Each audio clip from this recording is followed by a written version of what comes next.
तेरे मन में कोई लालच नहीं है और तू दूसरों की मदद करने वाला भी है। इतना कहकर साधु वहां से चले गए। रघुवीर ने उस हिरण को सावधानी से उठाया और अपने घर ले आया। हिरण की सुंदरता और चमक देखकर रघुवीर के दिल में नई उम्मीद जगी और उसने ठाना कि उसकी रक्षा करेगा और अपनी किस्मत बदलने की कोशिश करेगा। अरे, ये हिरण आपको कहाँ से मिला? रघुवीर ने सारी कहानी राधा को सुनाई। हमारे घर तो वैसे ही खाने के लाले पड़े हैं। साधु महाराज को अगर देना ही होता तो धन देते। इस हिरण को क्यों पकड़वाया? हाँ, अब साधु महाराज ने कुछ सोच समझकर ही दिया होगा। उन्हें भी तो हमारी इस हालत के बारे में अच्छी तरह पता था। तभी वहां रतन आ गया। पिताजी, यह हिरण वाकई बहुत अच्छा है। मेरे साथ तो अब गांव का कोई भी बच्चा नहीं खेलता क्योंकि हम गरीब हैं ना, लेकिन अब मैं इस हिरण के साथ खेलूंगा। इतना कहकर रतन हिरण को लेकर घर से बाहर चला गया और खेलने लगा। हिरण इतना सुंदर था कि जिस किसी की भी नजर उस पर पड़ती उसका मन मोह जाता। अगले दिन जब रघुवीर अपने दुकान पर जाने की तैयारी कर रहा था, तभी गांव का जमींदार उसके घर आ पहुंचा। आप तो जमींदार हैं, मेरे घर पर क्या करने आए हैं? इससे पहले तो आप कभी नहीं आए। भला मुझ जैसे गरीब के घर में आपका क्या काम है? हाँ, बात तो तू सही कह रहा है रघुवीर, लेकिन बात यह है कि आज मैंने तेरे बेटे यानी रतन को एक हिरण के साथ खेलते देखा है। वह हिरण वाह वाह वाह बहुत ही सुंदर था और तू जानता है कि मुझे जानवरों को पिंजरे में रखने का कितना शौक है, तो मैं वह हिरण खरीदना चाहता हूँ। राधा यहाँ सुनकर चौकस हो गई। वह कुछ कहने ही वाली थी कि माफ कीजिए, मैं वह हिरण आपको नहीं बेच सकता। अरे भाई, मैं तुम्हें इसकी अच्छी कीमत दूंगा। आप मुझे चाहे उसकी कितनी भी कीमत दे, माफ कीजिएगा, मैं उस हिरण को नहीं बेचूंगा। जमींदार क्रोधित होकर वहां से चला गया।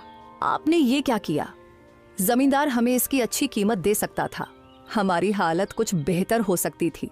मैं यह हिरण नहीं बेचूंगा राधा, क्योंकि यह हिरण मुझे साधु महाराज ने भेंट किया है और भेंट की हुई वस्तुओं को कभी बेचा नहीं जाता। कुछ दिन ऐसे ही बीत गए। रघुवीर और उसका परिवार हिरण से इतना जुड़ गया था कि उसे छोड़ने का ख्याल भी नहीं आता था। फिर कुछ दिनों बाद एक व्यापारी वहां आ पहुंचा। अरे भाई, मुझे तुम्हारा यह हिरण बहुत पसंद आया है। मैं तुम्हें इसकी मांगी हुई कीमत दूंगा। यह हिरण मुझे बेच दो। तुम चाहे मुझे कितना भी धन क्यों ना दो, मैं इसे नहीं बेचूंगा। अरे, तुम गरीब के गरीब ही रहोगे। तुम सामान्य लोहार हो, समझते ही नहीं कुछ। व्यापारी वहां से चला गया। राधा रघुवीर पर गुस्सा हो गई। जब से ये हिरण आया है तब से हमारा खर्चा और बढ़ गया है। पहले जमींदार को लौटा दिया और अब व्यापारी को भी मना कर दिया। क्यों नहीं बेचा इसे?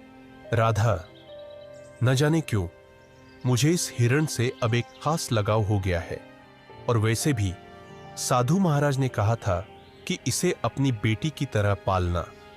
अब ये मेरी बेटी जैसा है, और भला कोई अपनी बेटी या को मांगी हुई कीमत पर बेचता है क्या? खुद सोचो ना। राधा यह सुनकर चुप हो गई और नम आंखों से मुस्कुराने लगी। धीरे धीरे वह हिरण उनके परिवार का हिस्सा बन गया। वहीं किशोनगर के राजमहल में उदासी छाई हुई थी। राजा विक्रम अपनी 20 वर्षीय पुत्री चंद्रलीका को देख रहे थे, जो बेहोशी की स्थिति में थी। उनके बगल में राजगुरु थे। राजगुरु, क्या मेरी पुत्री ठीक हो पाएगी? मैंने राज्य के बड़े बड़े वैद्यों को दिखाया, लेकिन कोई फायदा नहीं हुआ। महाराज, आपकी पुत्री को एक विचित्र बीमारी है। इसका इलाज शंभू है, लेकिन वह अत्यंत दुर्लभ है। तो फिर जल्दी से बताइए ना गुरुजी, इलाज क्या है? ध्यान से सुनिए।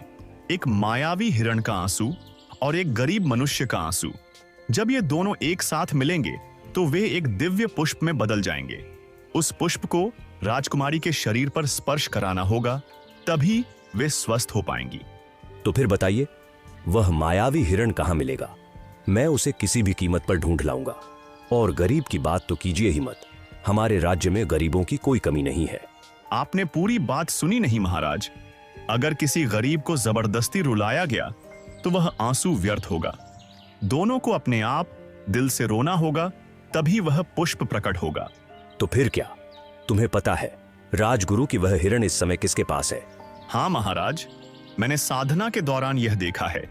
वह मायावी हिरण हरियापुर गांव के एक लोहार के पास है।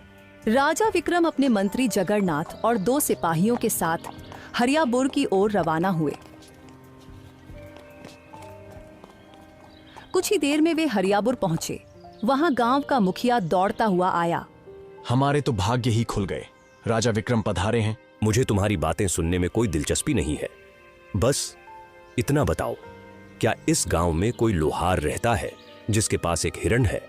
हाँ महाराज, रघुवीर लोहार है।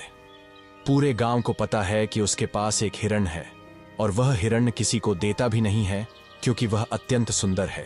मुखिया राजा विक्रम को लेकर रघुवीर के घर की ओर चल पड़ा।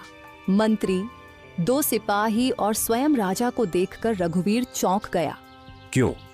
क्या तुम्हारे पास कोई हिरण है? और क्या वह मायावी भी है? प्रणाम महाराज, प्रणाम। हाँ महाराज, मेरे पास एक हिरण है, लेकिन मुझे नहीं पता कि वह मायावी है या साधारण। मेरे लिए तो वह मेरे बेटे जैसा है। वह हिरण तुम्हें कहां से मिला? एक साधु महाराज ने मुझे यह हिरण भेंट किया था महाराज।